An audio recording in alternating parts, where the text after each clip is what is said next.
You're locked into the only podcast for Maine high school basketball. The biggest names, past and present. It's Big Time Hoops, the podcast, right now.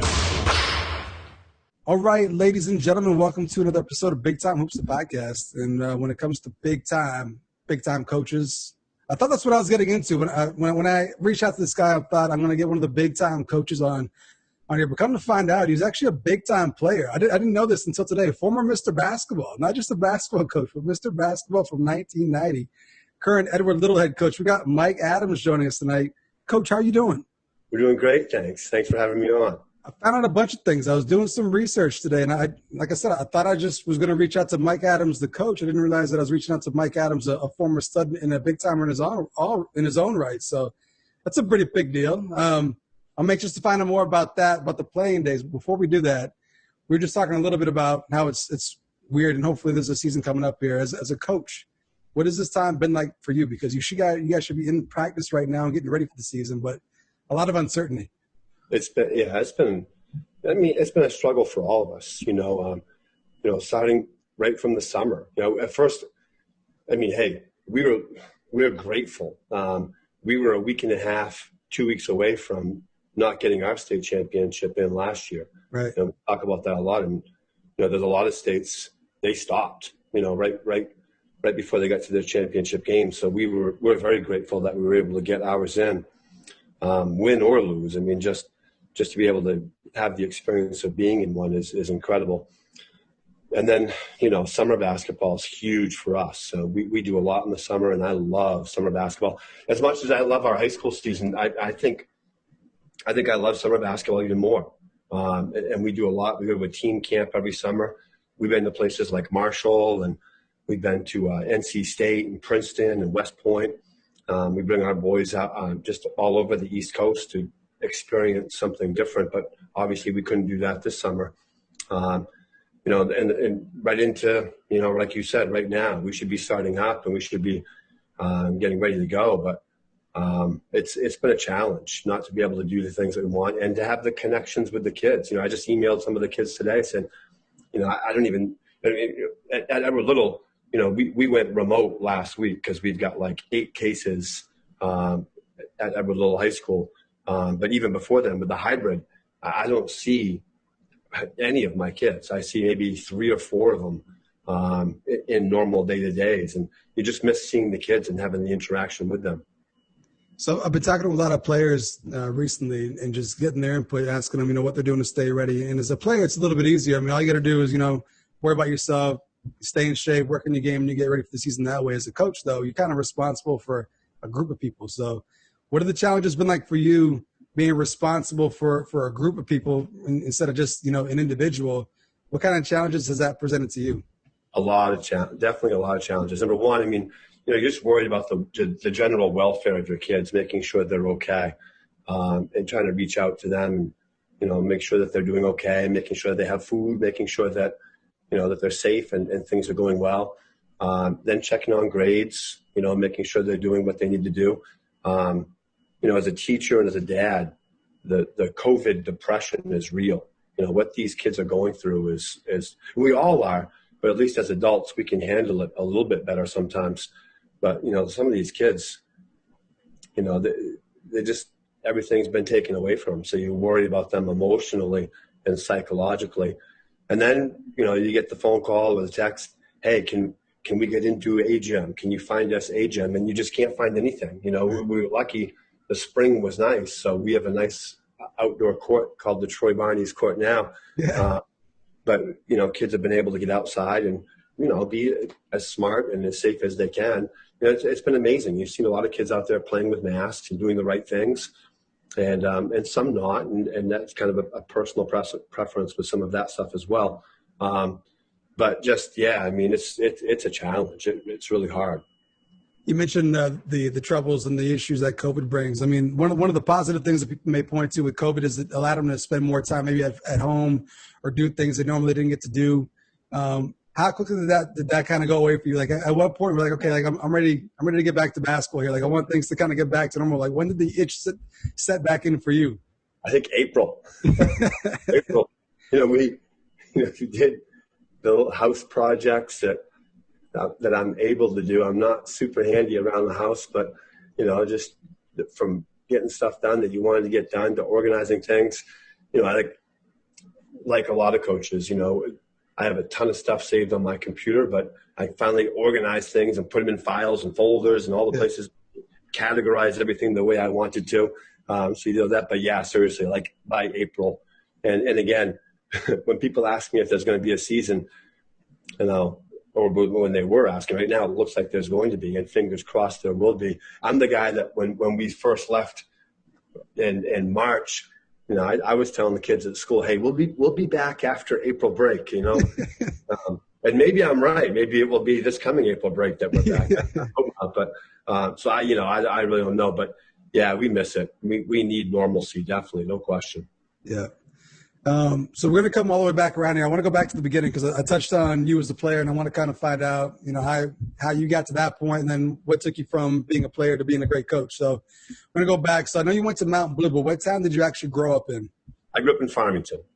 And for most kids that grow up in small town Maine, it can kind of be a curse when it comes to basketball because you don't get the exposure that maybe some of the bigger city kids get, or access to the same facilities and programs and stuff like that. But for small town Maine kids that grow up in a college town, it's kind of a blessing, right? So were you a UMF fan? Were you a Beaver fan growing up? Is that like your first basketball experience that you can remember? Yeah, I was lucky.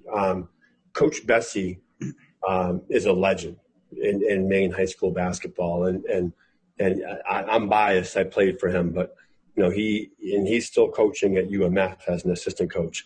His basketball mind and his ability to connect with kids and motivate kids is just it's the best in the state and probably beyond that as well. So I grew up playing for Coach Bessie in the summertime, and we really modeled what we do in the summer off from him. So my first experience was Coach Bessie and Mount Blue, and having UMF right there. We went to a lot of UMF games as well, but we were Cougars. We were the Cougars, and we had more Cougar pride. Love that. But I remember, this goes way back. I'm dating myself here. Playing when UMF would play, St. Joe's, Creature double feature, they used to call that, and Hassan and some of those games. Those were great. And I remember Mike Nelson, who's at TA now, when he played. He was a senior in college when I was a senior in high school. And Chris Hassan and some of those guys, so Vince Skalko. And so, yeah, we saw a lot of great games. And I'll tell you, every once in a while, some of those old feeds come up on NBR of like Hassan versus Colby or some of those games. Division III basketball, it doesn't get the reputation or the credit that it really deserves. And, even today, but boy, back in the late 80s and early 90s, Division III basketball in Maine was real. It was good. There were some great players and great teams. High school basketball too, right? So and a lot of the former players that I talked to, they mentioned that when they were kids, they were the ones kind of sitting in the first row at these games, watching the people before them and kind of falling in love with the game that way. Yeah. Was that the case for you? Like you mentioned, you were a Cougar. Like were you going to Cougar games at a young age and just loving everything about high school basketball? No question, definitely. Yeah, 1,000 people in that old big Mount Blue gym all the time. Seeing those old Morse teams that were just phenomenal. Waterville, Coney, coming into town. The KVAC back in the late 80s was just unbelievable. The competition was great every single night. And we were there, like you said, all my little buddies in one little section. They had the zoo crew on the other side because we weren't big enough to sit in the zoo crew. It was a Friday night affair in Farms. Like you said, it's a small town. And the whole town comes out. It was exciting. So it's changed a little bit in terms of, what kids do in the summertime and how they get better. Now it's like trainers and stuff like that. Growing up, were you just outdoors on the playground, you and your friend just playing all the time? Is that how you came up? Yeah, it's funny. Like growing up, I was a late bloomer and I wasn't real good when I was younger. And my parents weren't athletes. Coach Bessie had his summer program and people went there because that's kind of what you did. But I never really it wasn't really that important to me when I was really young. But like you said, I mean, growing up in Farmington, you're fishing, you're going through the woods and making forts, and when you're really little and stuff like that, but really when I got into high school, I played because I always did, but never really dedicated myself to it. And I remember my sophomore year, Coach Bessie sat me down and said, "Hey, listen, you could be pretty good." And back then, like, it 1980s, 90s basketball, it's different than it is now with, Golden State and 3-point shooters and everything like that. It was get the ball in the paint. And Coach Bessie and his assistant coach, Chris Brinkman, who was a great player from Mount Blue back in the early 80s, they had a tradition of always having one of the best post players in the state. So when he told me, you have the potential and you could be good if you want it bad enough. That was always a coach bad, if you want it bad enough. So that kind of lit the fire underneath my butt to get me working and moving. And I went from, I wasn't super tall when I was younger, not that I'm super tall now, 6'5", 6'6", and, back then really skinny and not, strong or coordinated, to really motivate me to work hard. And then it was an obsession. Then it was, all day, every day, all the time, lived it, breathed it, and wanted to do it all the time. And, we go down to Hippick Field. That was our park in Farmington, and the UMF kids would be down at Hippick Field, and older guys that graduated from Mountain Blue. The pickup games down there were just people can't even imagine today what a pickup game like that is like when you have 25 or 30 guys and you get a 5-on-5 game going in winter stay and it's calling your own foul. You better make sure that it's a foul, because if you call a foul, people are going to kill you. They were going to be really mad about that. And then when you lose, you're sitting for half an hour, 45 minutes. Games meant something. Every single game meant something. They were battles down at Hippick Field at nighttime, every single night. It was fun. You mentioned being a late bloomer, and I was doing some research today. So obviously, the bloom late, did well, was crowned Mr. Basketball, but also your senior year was the only time you made an all-state team. So I find that kind of odd, or kind of you don't see too often where someone who wins Mr. Basketball just kind of gets their first all-state night as a senior as well. So when did things click for you? When did it all start finally coming together? Was it just that senior year, or did it kind of just gradually build up? Yeah, it was the summer of my senior year, my sophomore year. And again, like, things were so different back then, in the 80s and 90s, to be a sophomore on varsity in a good varsity program, that didn't happen very often. And I was on JVs as a sophomore and had a good sophomore year on JVs. And our varsity team was really good. They had a guy by the name of Paul Searles who went to St. Joe's, a 6'7" lefty. He scored 1,000 points in 2 years at St. Joe's. And then tendonitis in both of his knees kind of ended his career. But he was a stud. He was real, real good. So, I wasn't going to play in front of or even with him. We were real good. And then my junior year, I played varsity, and, our team we missed the playoffs by like 0.4 of a heel point or something crazy like that. Oxford Hills and Coach Graffam beat us twice that year on half-court shots. So I'll never forget that. But again, it motivated me. And then, that summer into my senior year, that's when, I was in the UMF weight room working out with some of the guys in their weight room. I was at Coach Bessie's summer camp every day.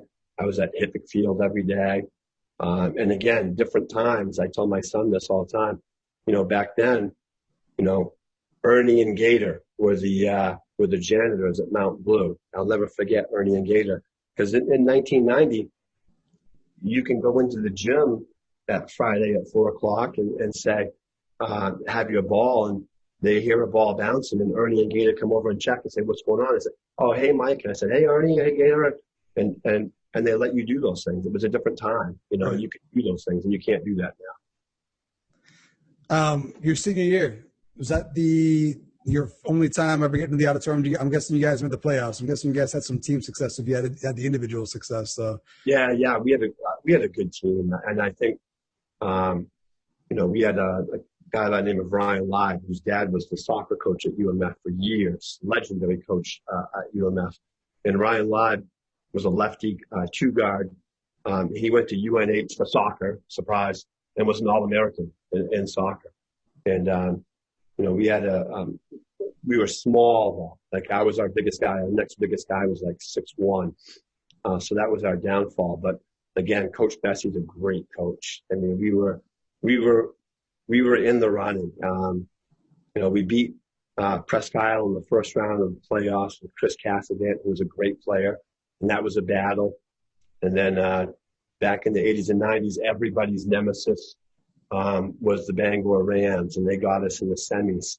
But we were hoping to get one more shot at Coach McGee and the Lawrence Bulldogs, and they were phenomenal. They won states that year with Lenny Cole and Scott Walker. They were big and they were physical, just the old 1990s Lawrence physical D, tough teams. But we were hoping to get a third shot with Lawrence because they beat us twice in the regular season. And I never beat Lawrence, and Coach McGee reminds me of that whenever I see him. So we're hoping to get another chance. So one thing I like talking to guys about that I got to play in the auditorium was your auditorium experience and what you remember most. So, I mean, the capacity didn't change over the course of the auditorium's lifetime, but for whatever reason, if you look at pictures from like the 80s and 90s, it just seems like there was a lot of people in there. Yeah. And I wonder what your experience looking back on it. What do you remember most from playing in those auditorium games, especially against like some great programs like you mentioned? Oh, it was like you said. I mean, Presque Isle's going to bring the whole town. Bangor, obviously, it's right there. They're going to bring everybody. Waterville and Coney is going to bring everybody. But what I remember is when you stepped out on that floor, okay, it just went straight up. Those seats went straight up, and the roof, right, V down. So all the noise from the crowd just came down on the floor, and it was deafening. It was an unbelievable, and people always, crapped on the floor and dead spots and all this and all that. To be honest with you, okay, I don't even, and it was over 30 years ago too. So you forget some of those things, but you don't even remember those things because just the atmosphere was just so great. It brings everything else up. It was incredible. Yeah. So this is my next question. I'm wondering, because you were a local kid, Farmington, Mr. Basketball, probably could have went to many places when it came to college, but you didn't stay local. You went to where? You went to Thomas, right? Yeah. So was there some controversy there? Did UMF feel hurt when you decided to just leave town? What was that like? I think UMF was going through some coaching changes at that time. They changed coaches 3 or 4 times. In a short time. And Coach Dodge was the coach then. And we sat down and talked, and he said, hey, Mike, obviously I'd love to have you come to UMF, but I get it's your hometown if you want to get out and do something. It was the perfect recruiting pitch, if you will. And it wasn't high pressure. It wasn't, anything else. It was just, we'd love to have you. If you want to come, you can. And Coach Booth was at Thomas, and he's at Norwich now. He was trying to build that program back up from when Coach Meter had left. Coach Meter obviously was a great coach, one of the best in the history of the state as well. And then he went to UMF after I had graduated from college. But Coach Booth was a young coach. He was from New York, and he was just, trying to make things happen. And, I was a Maine kid, so I didn't want to go too far away. And this was before AAU, so I didn't get, I was a late bloomer, so I didn't get much exposure in terms of playing anywhere else out of that.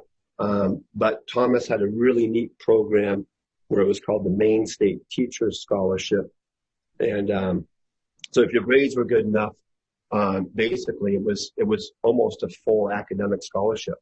And I probably, when they read, I think there was 10 of them that they had given out. And when they read all of the accomplishments of all of the award winners, I think I might have brought the average down a little bit with some of those things. But I was a good student, and I worked hard to get good grades. So it was really, a no-brainer. I mean, Colby, Thomas, USM, and St. Joe's were kind of my final 4 list of what I wanted to do. And I felt at home at Thomas. They were my kid. And my daughter is at Thomas right now, which is kind of cool as a freshman. And I think one of the things that I didn't realize this at the time, but like one of the things I told my daughter, because I heard this from somebody else, and they said, go in the cafeteria, okay, and hang out for like 20 minutes and just see, do I fit in with this kid? Okay, is this my kind of kid? And Thomas was my kind of kid. It was like wearing sweatpants and T-shirts and hanging out and, just doing our thing. And that was my kind of place. And I had a great time at Thomas College. Best time of my life.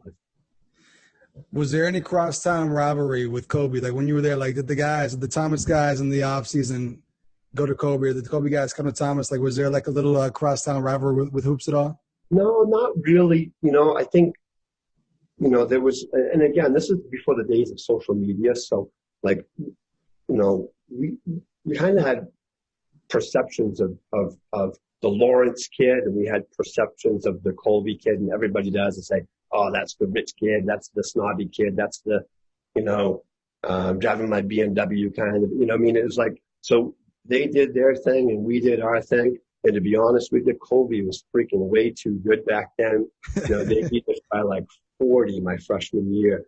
They had, Delanus and Whitmore and Rivas, these guys that were just like, Delanus was a Division III All-American, and Matt Gaudette, he was, I think, a year behind me. They were phenomenal. I mean, that was like one of the best D3 programs, okay, in New England. So growing up, you were kind of exposed to two different sets of rivalries, the Mountain Blue rivalries and the UMF rivalries. When you got to college, did you have like any memories from your childhood of like certain colleges that would come to UMF being like, oh man, I can't wait, I want to play those guys down the road? Like, were there any like hard feelings from being a UMF fan growing up that you were anxious to kind of take out on these programs when you got to college? Yeah, I think, like St. Joe's and Husson were always super good back then. Really athletic and big and strong, and UMF would always have battles with both of them, and a lot of times came out on the short end just because they were. I mean, again, like they were just so good. So yeah, looking forward to playing, St. Joe's and Husson, just because that was always seen as some of the best Division III programs in the state, and wanting to see if you can match up and beat those guys, definitely. So one guy who he graduated a year before you, but I think he went to Huston, right? Ray Alley, right? Yeah. I haven't had anyone on the podcast who could speak to Ray Alley, but I know the name, and I think he might even still be playing nowadays. I think I know people that say he still will play ball from time to time. Can you speak to Ray Alley and the kind of player this guy was? He was a bulldog. He was 5'9", okay, big, thick, strong upper body, quick, great handle, and an unbelievable shooter and a fierce competitor. I mean, he would just come at you all the time. He was tough and phenomenal. And then you throw, they're always going to get a 6'10" kid. Okay. Every year it was like some guy that was at a Division I school. Okay. And something happened and he didn't go back, and boom, he's coming into Huston. Like every year it was a new 6'10" guy coming in. Okay. And they'd always have 6'5", 6'6", 3 or 4 athletes around him. And he was just, Ray Alley he was the real deal. Yeah. I mean, he went to Maine, when he graduated, from Vinyl Haven. I think he was there I'm not sure if it was a semester or a year. And he could have played at Maine. I mean, he was good enough. He was strong enough. But he went to Husson and he was phenomenal. He was tough. Yeah. And you had some success too. I saw over 1,500 points at Thomas. So you had a pretty good career yourself. So a lot of the coaches that I've interviewed, they said they knew, like, once they got to college, that they just wanted to get through college and then they wanted to get right into coaching afterwards. Was coaching in the back of your mind as you were kind of wrapping up college? Is that something you knew you wanted to do? Or did it totally come into the picture later on? I think, again, I was a late bloomer with that too. I think going to Thomas back then, it was just a business school. They offered like elementary education, but almost everything else was just business. And it's funny, as a teacher now, in the classes I teach business classes. It's one of the things that we talk about is what motivates people. And when you're 21, 22, 23 years old, I think money is a big motivating factor. And it still is, even at 48, it does motivate you, but not quite as much. So I thought, I want to work for a big company and wear a suit and tie and carry a briefcase and make a lot of money and do all that.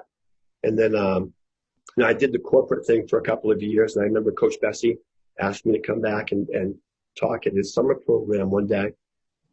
Excuse me. And we were talking, I was talking about, what I did as a player and how hard I worked in the summertime to make myself better and the commitment of what it takes, and hoping that some of them would find that as well. And afterwards, we were eating lunch, Coach and I, and he said, "Hey, you miss it, don't you?" I said, "Yeah, I really do." And he said, "Have you ever thought about getting back into coaching?"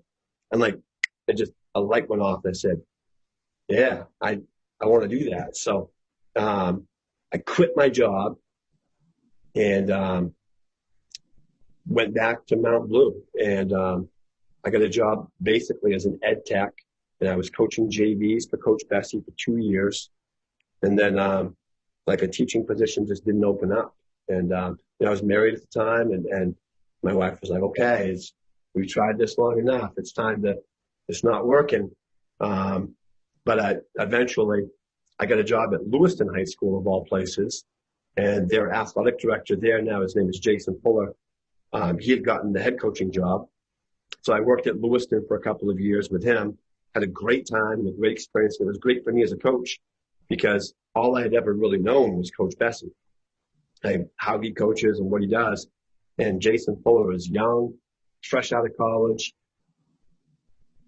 had never been a head coach before. And it's definitely a different kid at Lewiston High School versus at Mount Blue High School. So I think it taught me a lot about how to be a better coach and how to be a better teacher and a better person.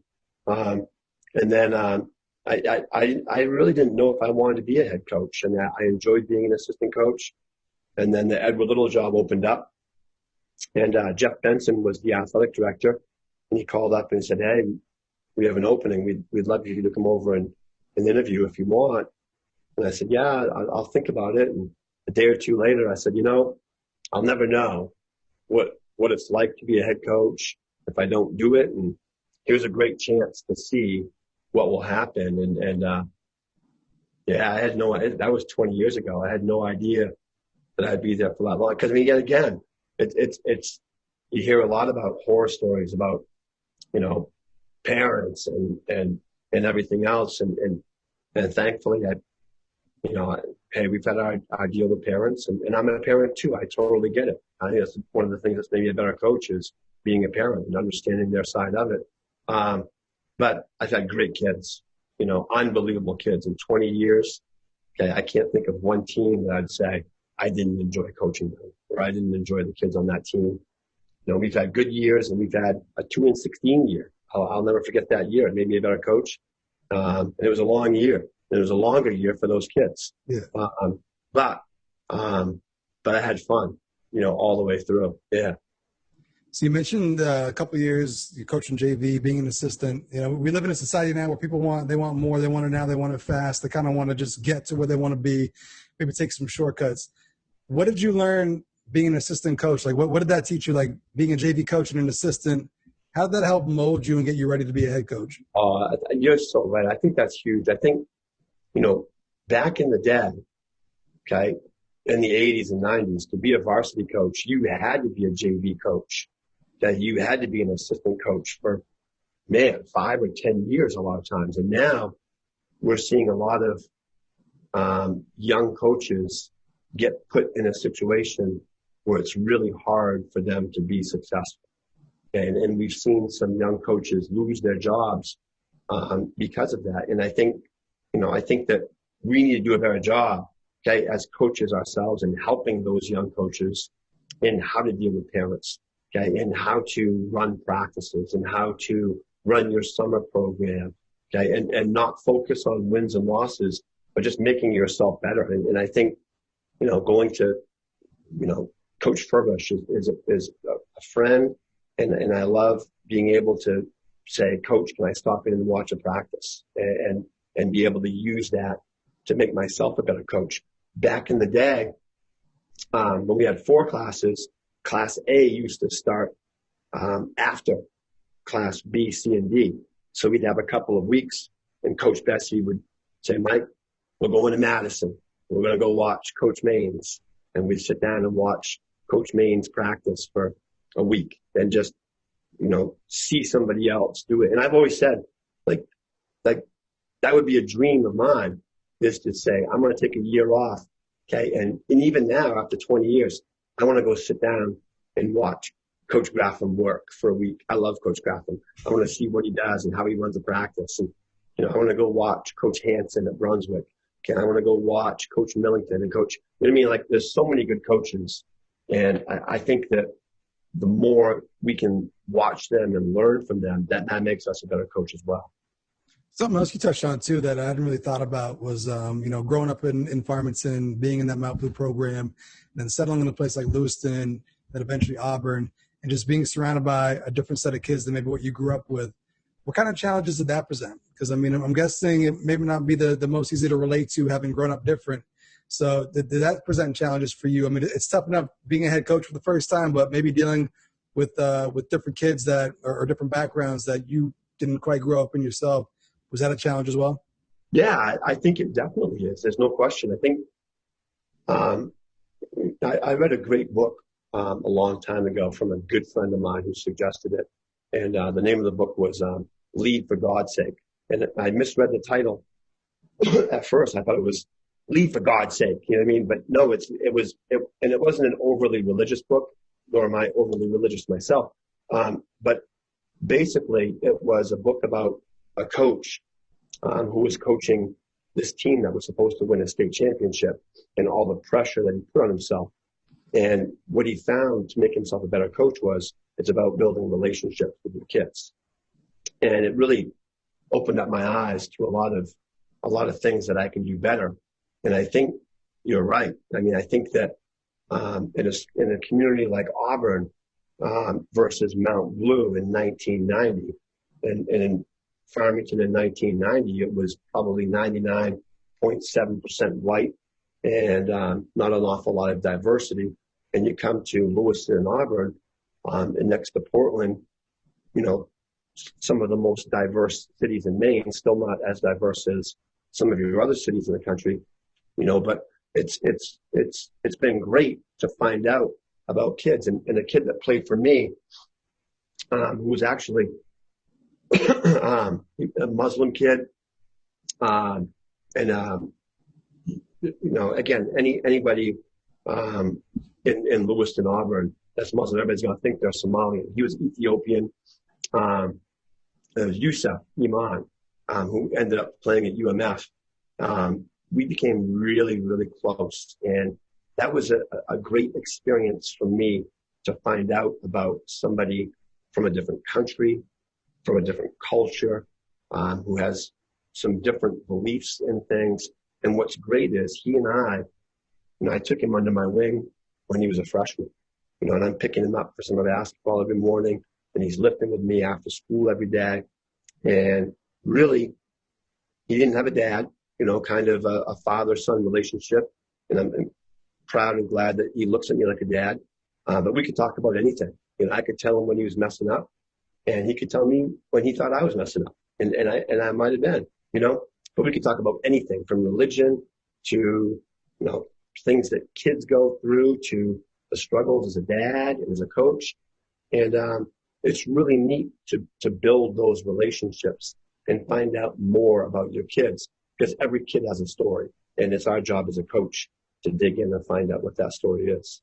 Absolutely. So those are just some of the challenges that you faced being a head coach for the first time. Another challenge too, you jumped right into it. Class A basketball in Maine. That's not the easiest place to start. What kind of program were you inheriting when you took over at Edward Little? I was lucky. I was really lucky. The year before I got there, they were young. They had a bunch of sophomores that were playing up, and they weren't ready. And that was the old SMA Ag. So they were playing Deering, South Portland, who was just loaded back in those days, and they still are. And they struggled. And the old coach, he had left. So I came in. He did the groundwork. And I changed the system, obviously. We played a little bit different than they did. But the way that we played was built for the kids that we had. And we really shocked everybody. We opened up with Deering on the first night with Nick Kaner Medley, and he still scored 36. I'll never forget. But our sixth man, who was our shooter, he rolled his ankle in practice 2 days before. So I said, oh, man, we're a man down already. And I think we only lost by like 7 or 8. And Deering was beating everybody by 40. This was game 1, but they beat everybody by 40 all year. So we knew that we were going to be in for something pretty good. And we went 13-5, I think, that first year. Okay. And made it to the semifinals and got blown out by Deering by 40. So they, they made up for it. Yeah, they did make up for it in a bigger setting. But yeah, I mean, that was just, but again, those kids were only juniors then, so they came back the next year. Okay. And same thing. We had a great year and made a good run. Then we lost to Chevrolet and Coach Brown and they beat us by 40. So we didn't have much luck in the semifinals the first couple of years. But yeah, I mean, I got lucky. I came into a program that had some players that were good. Nobody knew about them because they were just too young when I came into it. And then the talent just kept on coming through. So as you kind of get a little bit later in the 2000s, so Troy Barnes comes along, Kyle Philbrook comes along, Bo Leary. So you had some players coming through later on. What was the evolution of the program? Was it? I always wonder, like, when a coach decides to kind of implement a system and make his players adapt to a system versus a coach adapting to the players he has. Like, how did you weigh that as a coach? Like, do you have a system that you guys run and players must adapt to it, or did you kind of learn that, I'm going to base what we do off the talent we have? Yeah, I think, when I first came in, I was young and foolish and said, we're going to do a lot of the same things Coach Bessie did. Right. Because that's what I grew up, and that was my mentor. And then, I learned, I'm not Coach Bessie, the furthest thing from it. And I got to do my own thing. And like we started doing a lot of the same things that I knew from Mount Blue. But, as I grew as a coach and I understood, we can't always do the same things. And we have to adapt to what we have for strengths and what we have for athletes and players. So, yeah, we changed it up a little bit. But a lot of, what's always consistent is what we do in the summer. What's always consistent is, what we try to be off the court. And we really try to stress that. And I'm a big believer that, success breeds success. And again, not to keep going back to it, but coming from the Mount Blue program, we always had a good post player, not because, there was always going to be somebody who was 6'5", 6'6", 6'7", but because, okay, that's what we worked on. It's something that was developed and grown. And, every year at Mount Blue, there was always one or a group of kids who dedicated themselves in the summertime to being there all day, to getting up to 10,000 shots in the summer, to being in the weight room and doing that. And as a young kid growing up, you saw that success, and that's what you wanted to have. And when I got to EL, I said, one of the first things that we have to do is we have to identify somebody that can be that kid. So for the next 4 to 5 years, every kid coming up is going to want to be, and it was Troy Barnes, was going to want to be Troy Barnes. Troy Barnes, he was a freshman my third year when I was at EL, and we weren't real good. That was our 2-16 year. And I looked at him and said, I told the coach Bession, hey, you could be pretty good. You could be pretty good. I think that you could be a good player. And, he played football. He ran track. Saturday morning in September, they had a football game Friday night. He's like, Coach, you're going to come pick me up? Yep, I'm on the way, 6 o'clock in the morning. Okay, we're picking Troy up. We're going to lift. And then he's going to his football practice. He dedicated himself to making himself a great basketball player and a great person. So then again, for the next 4 or 5 years, okay, we got that Troy Barnes card that we're holding out saying, hey, listen, this is what happened when you worked hard. I'm not saying you're going to go to Maine or Division I or play overseas, but he made himself into a great player. And like you said, we had Kyle Philbrook come in after that, and we had Bo Leary come in after that, and then it just kept kind of going on. And then, we're at the point now, Troy's still around in the summer, but he's old enough now that those guys don't remember him playing. They wouldn't have seen that. But we have other players that are kind of taking the place, from most recently Wall or anybody else that have come through our program. Absolutely. So, you mentioned those guys in the late 2000s, and then you guys got to a point where, you guys might have been favored to win a state championship. What was that like, kind of transitioning? I mean, you came into a good program. You guys were good right off the bat. But to get to the point where you guys were seriously competing for state championships, what was that transition like for you? I'll never forget the first state championship you're in. You're like, I might never get another chance. We might never get back here again. I know a lot of coaches that have never played in the state championship, so you got to make the most of it. We played Thornton that year, and they were good. They were real good. And we had a team that wasn't big, but we were all smart basketball players, and we were up by 9 the whole game. Okay, and that's the one that hurts the most, because I thought we could have won that game, but we lost at the end. Some things happened at the end. Old guys that remember watching that game remember some of the controversy at the end, but we lost it. It wasn't anything else. We lost it. And then the very next year, the guys just got motivated to work even harder. And that was the Youssef and James Philbrook group. And then we lost to Chevrolet. So we lost back to back. So I was kind of worried that we were going to be the Buffalo Bills of Maine high school basketball, get to a state championship but never ever win one. And then we said that book was a good indicator for me of what's really important. Said, hey, listen, on our wall we have the banner like every gym does. Okay, you have your state championships. In 1946 was the last state championship that EL had been, and I said, we're always going to work towards winning a state championship, because that will be pretty special to be able to change that banner and put our year up there. But all the stuff that we do in the summer, that's way more important. That's way more relevant to you and the rest. That's what you're going to talk about for the rest of your lives. But they're still teenage kids, and even if you're not a teenage kid, you're still competitive and you're working your butt off to see if you can get one. I don't know if we were ever really favored to win one. When we beat Scarborough, they beat us in the regular season pretty good, and TA pounded us in the regular season last year. But I knew we were good enough any of the years that we were in the game where we could have won one. But I also know, a lot can happen. Balls bounce the wrong way and calls don't go your way, and you just got to keep battling and grinding and persevering and just make things happen. And that's what our kids did. Every year they were in it. They battled and made things happen. It's been a fun ride. You mentioned as a coach, like you wanted to see your kids succeed, you wanted to do it for the kids. And, that's what makes it tough right now with COVID, is not being able to have this for them. But I'm wondering, as a coach, having, lost back-to-back state title games like you just mentioned, selfishly, were you like, man, like I want this for myself. Like I want to win a state championship too. And like, what kind of drove you and kept you motivated? Because I mean, I'm guessing that it could have been crushing, right? Yeah. It could have been crushing and a little demoralizing. Maybe not demoralizing, but like what kept you going? Like what kept you motivated to push through that and then ultimately get a couple here?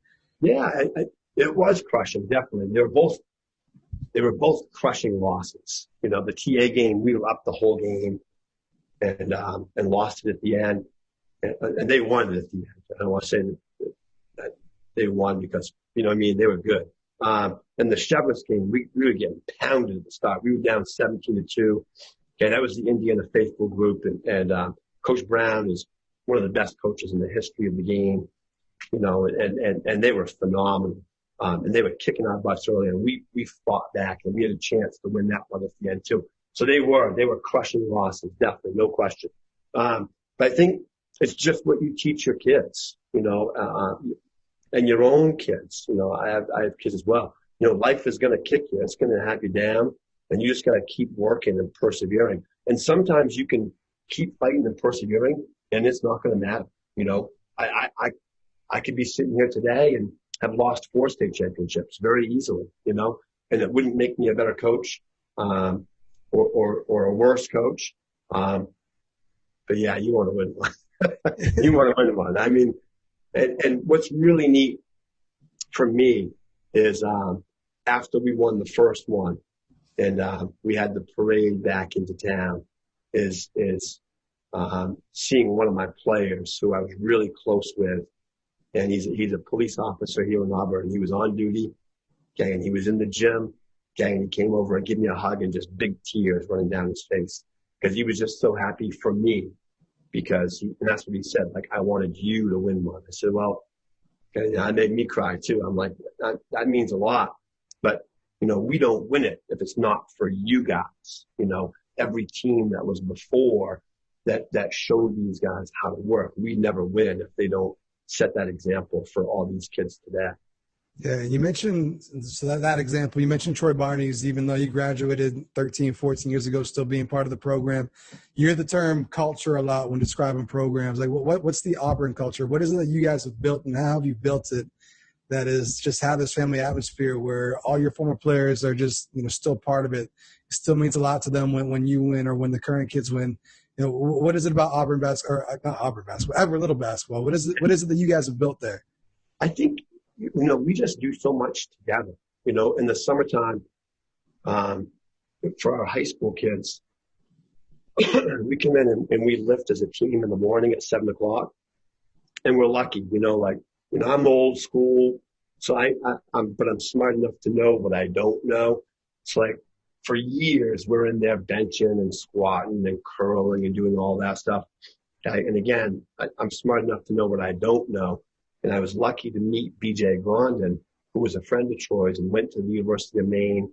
And this is what he does. He works with athletes on being better athletes. And if you look at the NBA today, okay, again, I grew up in the 80s. I remember the New York Knicks when they were all like, Charles Oakley and Anthony Mason. And they were all big and muscle bound. You guys don't even know who those guys are. They were big and muscle bound, but that was the NBA in the 80s. Okay, but Kevin Durant said, hey, I can't bench press 185 pounds. Okay, but put a basketball in my hand and I'll kick your butt. Okay, and BJ comes in the summertime for us twice a week and works with our kids on lifting for strength and lifting for explosiveness and lifting for athleticism. And then we do some of the other stuff. I do the bodybuilding stuff with the kids on the other days. We do that at 7:00 in the morning, and everybody else in the summer, kids in other schools, they're still sleeping. Okay. They're at the beach, they're hanging out. And then at 8:30, our varsity guys, they stay, or what potentially could be varsity guys, they stay and they coach our little kids. We do a little kids program from 8:30 until 10. That's our kindergarten through 6th grade. And then from 10 to 11:30, we run our program for our middle school kids. So that's when our high school kids go out and get something to eat, or hang out, or do something. But they come back in the gym at 11:30 and we practice for an hour and a half every day in the summer for 5 weeks or 6 weeks, whatever we can get in. And then we play games at night.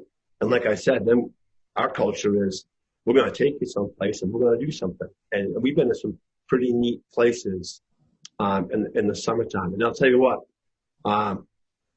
again, we've been to NC State. We've been to Princeton. We've been to Marshall. We've been to West Point. We've been to Old Dominion. Our kids can play. Our kids can play. We played against some teams where if anybody looked out on that court and said, there's no way that team can compete with the other team, Maine kids can play. They know how to play the right way. They know how to play the game. We might be out-athleted in some places or some games, but our kids can battle with the best of them. And that was a real eye-opener for our kids as well, because when we come back from that team camp and say, you guys just played with 8 teams that would have won a state championship in Maine. So when we go back, you've got nothing to be scared of. Let's go out and take care of business. Absolutely. So you're coming up on over 20 years now, if you include your JV experience as a coach, over 20 years as a coach here in high school basketball. And I feel like you talked about growing up and the legends that were at some of these programs. And I feel like nowadays you don't really see that. You don't see the coaches at a program for 20, 30 years. Here you are coming off another state championship, 20-plus years. Sounds like still loving it, still wired in it, and wanting to keep going. How have you been able to keep this going? Like, what keeps you motivated and wanting to keep coaching? Like, how come you aren't burnt out? Maybe like that some of these other kids or other coaches get and don't last as long as 20 years. Like, that's a great question. Yeah, I still don't think of myself like growing up in graduating in 90, looking at the Mike McGee's and the Jim Bessies and the Kenny Lindloffs and the Scott Rathams, and like those are legends. It's funny, Coach Hanston and I were talking a couple of years ago saying, he said, Mike, you and I are with the old veteran coaches now. I'm like, no, I can't be the old veteran coach. I'm not old enough. I'm 48, so I am old enough. Yeah, I mean, what keeps me going, and I've said this a bunch of times, when I run my summer program, when we run our summer program, every day in the summer, we're going to have 50 kids in the gym every single day. That's what keeps me going, And hey, listen, like 6 of those kids will never even come close to playing in our program. Like, you look out there and you're like, what is that kid doing here? But he's got nothing else. And you know what? Hey, we make it a point and say, hey, listen, this kid's been here every single day. God love this kid. He's having a great time.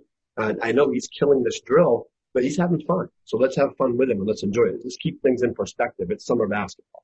I mean, there's times that we're going to be competitive and do things, but there's other times we'll go out and have fun and do some of that. So that's what keeps me going. That's what keeps me motivated and doing the things that we do. And it's just, yeah, I mean, it's what I love. It's who I am. I love doing this, and hopefully I'll be able to do it for a lot longer. Yeah. So in doing my reading today too, I also saw the health scare a couple years back or maybe a year back. How did that come into when evaluating basketball? Like, did it going through that? Did it make you miss the game, or love the game more? Did it maybe make you say maybe it's time to back away from this and worry about myself? Like, how did that affect the way you feel about the game? Yeah, well, it was probably kind of stupid. Like with my heart condition, they've been telling me for years, eventually we're going to get there. We're going to have to do surgery. So I did go to my cardiologist every 6 months. And finally he said, okay, it's time. You have to have this surgery. So stupidly, thankfully, when my wife wasn't with me, I said, can I do it after summer basketball? He said, okay, you can, but like no later. He goes, this has to be done. It has to get taken care of. So, and then my next question was, will I be healed enough so I can coach during the season? And he said, yeah, I think you'll be okay. So, but it was a long year last year, and I was tired because I had my surgery at the end of August, and they say it takes a full year to really recover from everything. But day 2, sitting in the hospital bed, and they crack you open, and you can't move and you can't do anything. And I look in, and 6 guys walk in with it's a boy balloons and stuff like that. And it was all guys from our team. It tells you that you're doing something right and that you're making a mark where you're supposed to make it. But yeah, it definitely didn't say it's time to step back or ease up a little bit. I feel better. I'm not tired like I used to be before my surgery. So hopefully I have a little bit more energy and just as ready to go. Yeah. So if things were all normal, you'd be in it right now. And now having won 2 state championships, you know what it's like to defend one. So what would going into this year be like if it were a normal year? Do you prepare differently defending a title versus chasing a title? Is it a different feel? You have to like kind of sit your players down like, hey, like that was last year, now it's this year. Like, how's the mindset different from going into a season as the defending champion versus trying to chase the championship? Yeah, that's funny. I mean, we did say that after winning our first one. The next year, going into Wall Senior year, we said the same thing. Like, listen, we're not defending anything. This is your team now. This is a different team. So we play different. We do things different. So let's just make sure we understand that. So I think, whether there's a state championship this year or not, I think it's the same thing. You go into the seniors, especially, and say, this is your year. You've worked for this. We're not going to focus on what's going to happen at the end. Let's just focus on what's going to happen today and making ourselves better and having the year that you want to have.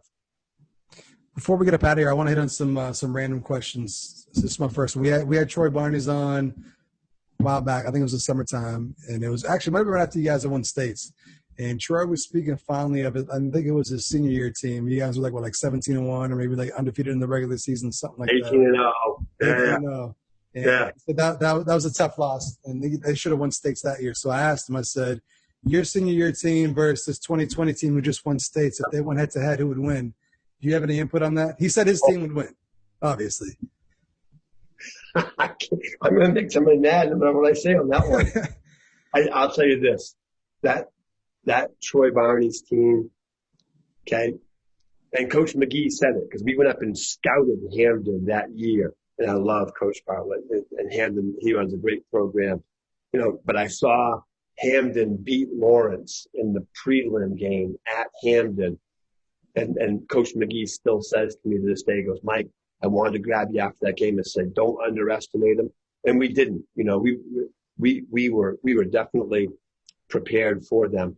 But I think like with Troy's group, like they'd never been to the Augusta Civic Center because that's where the tournament was for them back in that day. His junior year, we lost to Coney in a prelim game. So we never got to the tournament to play on that floor. And we went in as the number 1 seed. So the game was at like 10 o'clock at night. And those Hamden kids, they grew up in the tournament. Those kids have all played in it. So I think we were a little bit of a shock with that. And we picked the worst game to play our worst game, and Hamden played great. And Coach Bartlett had a great game plan. That was one of the best teams I ever coached, though. They were phenomenal. They had all the pieces, and Troy was just the ultimate competitor. I mean, he battled with everything. He wasn't as athletic as Wall, but he was more physical and tougher in some ways. You know what I mean? He was good. He was real good. So I didn't answer your question, but I'm going to say that Troy Barney's group, even though they didn't win a playoff, might be the best team that I've ever coached. All right, so maybe the best team, maybe the most talented team. How about the most special team? And it could be special for a variety of reasons. Sometimes there's just that team for whatever reason, just something special about them that just always sticks out. It could be like the 2-16 team. Could be the Barney's team. Could it be one of your state championships team? Like, what's the most special team looking back on almost 20 years at Edward Little? We've had quite a few. But two that stand out to me. Well, I mean, last year's team, was special for a lot of reasons. Like they weren't the most talented team that I've ever coached. You know what I mean? And they weren't the most talented team in the state, but they loved each other. That's probably one of the best teams I've ever coached. They didn't care who scored, who played, okay, who got the ball. Like they just wanted to win. And like I said, like I keep bringing this up, but when we went to team camps, we played some teams that when they looked over and saw us, you could see them just laughing, saying, look at us. And our boys just come out like they didn't know what to think. Like they were in shock that our boys would just physically just manhandle them. So last year's team is definitely, and that's nothing like with coaching either. You know what I mean? Like they just loved each other so much. They were always with each other. So that was one of the groups. Troy's sophomore year, we were 5-13, and 10 of those losses were by 6 points or less. And Troy was like 1 year away from being like a special player. His junior year, he was like 26 a game. Yeah, he was special. And his sophomore year was like 12 a game, and he was good. But like, we weren't super good, but we were in every game, and that was a really fun group. And the other group that really stands out to me is a kid played for me named Corey Terrio. He was our all-state player that year. But there's nothing else. Like we were small. Actually, that's his junior year, my bad, because Kyle was on that group, Kyle Philbrook, okay, and Eric Drew and Ben Hartnett. We were small and we were tiny. And we got matched up in the Eastern Maine final with Bangor. And that's when Bangor, they were always big, but they had Weston, they had, I'm blanking out now. Sioux Blue, okay, they had Bernstein. They were all 6'4" or bigger and big. And we were just a bunch of tiny little guards. Corey Terrio at 6'2", probably 170 was my center. And we just spread you out and cut and passed and attacked, and we lost to Bangor in the Eastern Maine final by like 2. And that team, again, had no reason playing with Bangor. Physically, they were just so much better than us.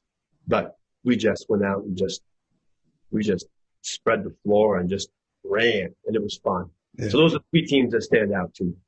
It's funny you mentioned Corey and Bo and Kyle. I worked hoop camp for 2 summers back in the day, and they were actually in camp at that point. They were actually still players back then. You could tell that they were going to be special, and they wound up being special. Yeah. So you don't coach for as long as you do without being competitive. I'm wondering, is there a particular coach or program when they come to town, or when you look at the schedule, like, okay, I can't wait to go up against this guy? Is there somebody who just brings your competitive juices out that you just love going head to head against? And like, there's a few, I think, like Coach Graffam at Oxford Hills, because I respect him so much. And he gets his kids to play hard. If you've ever been able to coach against any Oxford Hills team at Oxford Hills, okay, it's like going to the county. When you went to the county back in the day, that you were 10 or 15 points down already. And going to Oxford Hills is the same way. Plus, he coached when I played. So that's a really special and neat thing to be able to see. Coach Russo, I have so much respect for at Portland just because of everything that he's done. He's done a great job, and you got to make sure your kids are ready to play that, because he gets his kids jacked up. They're going to play hard and attack you all the time. Put me on the spot. Tough. Think. We don't play Brunswick anymore with the new classifications, but it's always good to play against Coach Hansen for the same reasons.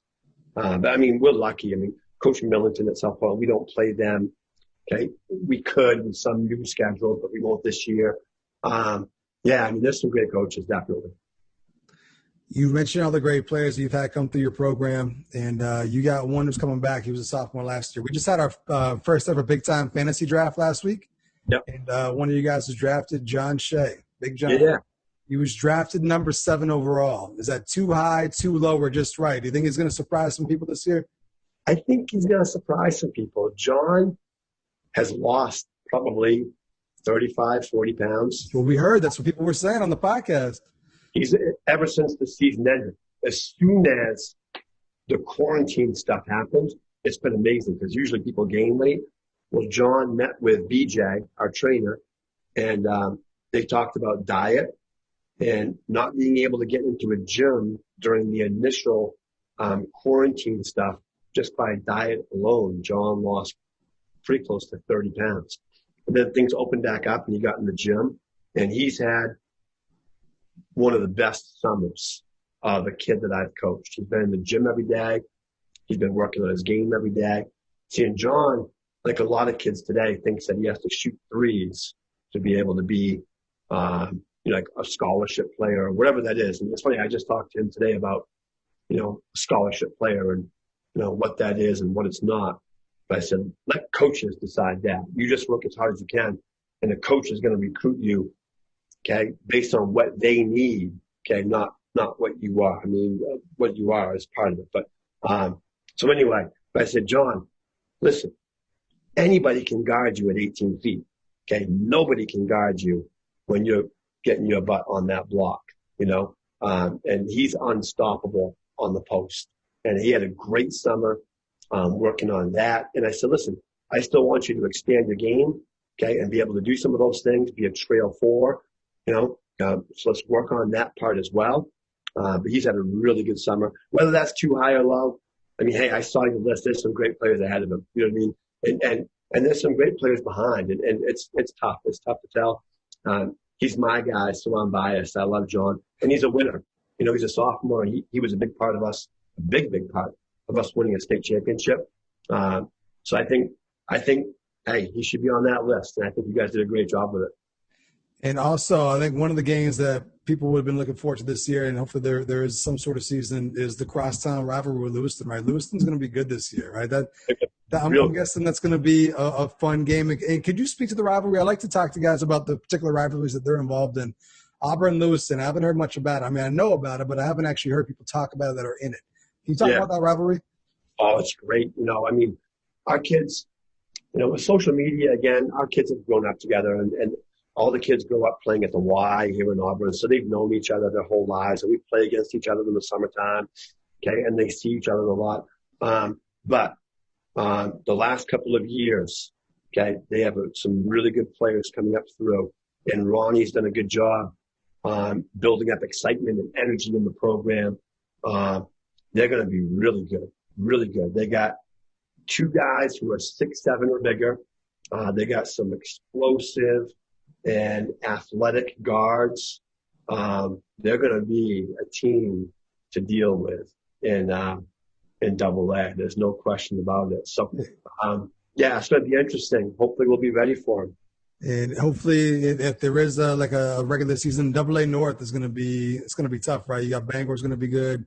Yeah, you guys, Lewiston, it's going to be competitive. Yeah, no question. And Oxford Hills has some good young kids coming up through as well. And Chad Polkman always does a great job with Wyndham. I mean, they were a minute away from beating us last year in the playoffs. You know, he does a really good job with the kids that he has every single year. So I'm going to try to get you out of here on one more, the most difficult question of the night. If you had to give me a starting 5 of Auburn guys in your time there, could you do it? Could you do it if you had to? Okay. Because I bet you your guys want to hear it. They want to hear from Coach. They want to hear from Coach if they crack your top 5. Okay. I'm going to go. Obviously, Troy. Okay. Wall. I'm going to go Corey Terrio. I'm going to go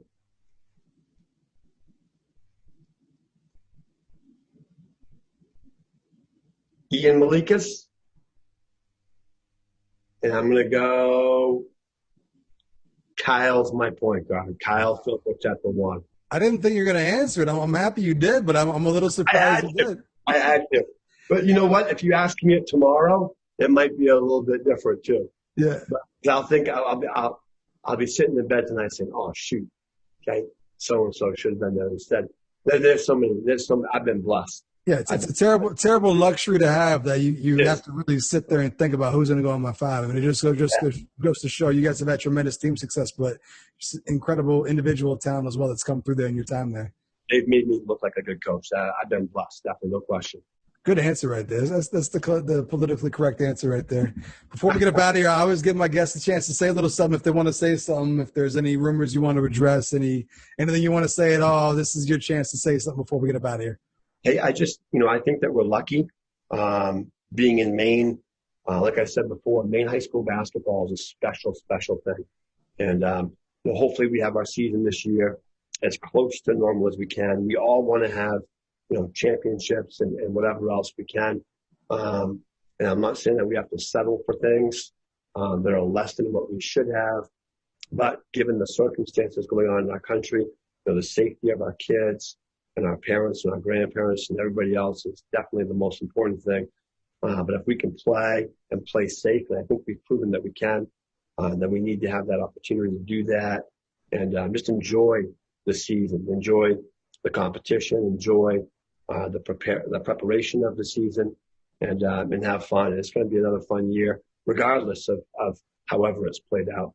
Absolutely. Hopefully things get back to normal because I know personally I'm looking forward to just seeing a lot of great basketball this winter. And there's just so much talent all around the state, and I'm hoping that we can see some of that. But hey, thanks to Coach Adams for coming through on Big Time Hoops, the podcast. One of the best going, 2 state rings, chasing that 3rd, and just one of the best programs in the state. Just run the right way, and you can tell by the talent that comes out of there and just the character of the people that come out of there as well. So everyone speaks very, very high. That Edward program. So thank you, Coach, for coming through tonight. Thank you for having me. Thank you very much. That's going to do it for this week's episode of Big Time Hoops, the podcast. Make sure you're checking out all of our previous episodes. Wherever you get your podcasts, they're up there. And we'll see you next week with another Big Time episode of Big Time Hoops. We'll see you.